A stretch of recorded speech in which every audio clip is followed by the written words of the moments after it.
पश्चिम बंगाल में विधानसभा चुनावों के दूसरे चरण के लिए मतदान शुरू। 7 जिलों की 56 सीटों के लिए हो रहा है मतदान। सुबह 9 बजे तक 20% मतदान की खबर। अति संवेदनशील मतदान केंद्रों में 4 बजे तक डाले जा सकेंगे वोट। 3 वरिष्ठ मंत्री अहम विदेश दौरों पर हैं। वित्त मंत्री अरुण जेटली अमेरिका, विदेश मंत्री सुषमा स्वराज ईरान और रूस, रक्षा मंत्री मनोहर पर्रिकर चीन के दौरे पर हैं। इन दौरों के केंद्र में अहम आर्थिक, राजनीतिक और रणनीतिक मुद्दे हैं। केंद्रीय वित्त मंत्री अरुण जेटली ने वॉशिंगटन में वर्ल्ड बैंक और IMF बैठकों को किया संबोधित।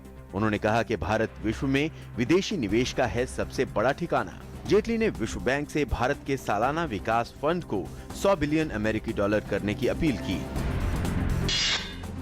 विदेश मंत्री सुषमा स्वराज अपनी रूस और ईरान यात्रा के पहले चरण में तेहरान पहुंची।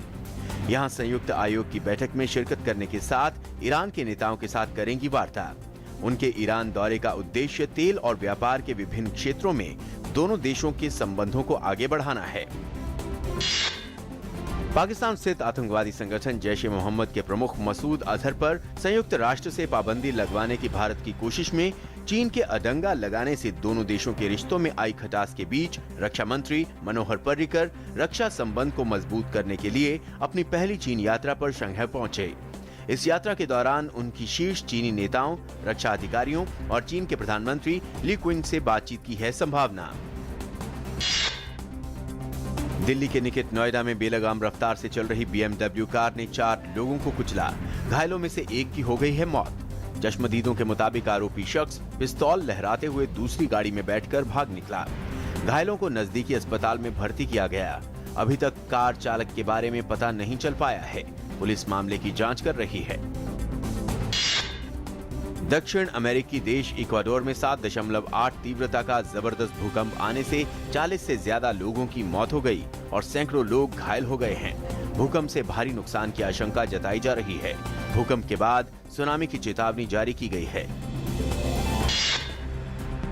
दक्षिण पश्चिमी जापान में 24 घंटे के अंतराल में आए 2 शक्तिशाली भूकंपों में 40 से अधिक लोग मारे गए हैं। सैकड़ों लोगों के मलबे में दबे होने की आशंका है। 16,000 सैनिक राहत कार्य में लगे हुए हैं। प्रधानमंत्री नरेंद्र मोदी ने जापान में भूकंप से हुए नुकसान पर दुख जताया है। जर्मनी में एसेन के पश्चिमी शहर में स्थित एक गुरुद्वारे में शनिवार शाम जोरदार धमाका हुआ, जिसमें 3 लोग घायल हो गए। वैशाखी मनाने के लिए सिख समुदाय के लोग गुरुद्वारे में एकत्रित हुए थे। भारत के विदेश मंत्रालय ने कहा है कि जर्मनी के अधिकारियों के संपर्क में हैं और मामले पर नजर बनाए हुए हैं। उत्तर प्रदेश की राजधानी लखनऊ में निर्माणाधीन मेट्रो के पुल का एक खंभा आज सुबह गिर गया। हादसे में लोगों के घायल होने की खबर है। घटनास्थल से मलबा हटाया जा रहा है।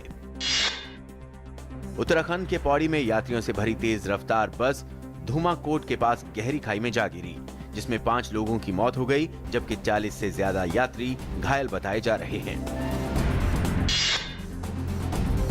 भारत सहित G20 राष्ट्रों ने कर चोरी और आतंकियों को दी जा रही वित्तीय सहायता के खिलाफ समयबद्ध तरीके से सूचनाएं साझा करने की मांग की। वित्त मंत्री अरुण जेटली ने वैश्विक अर्थव्यवस्था को पुनर्जीवित करने के लिए प्रभावी और ठोस नीति अपनाने का आह्वान किया।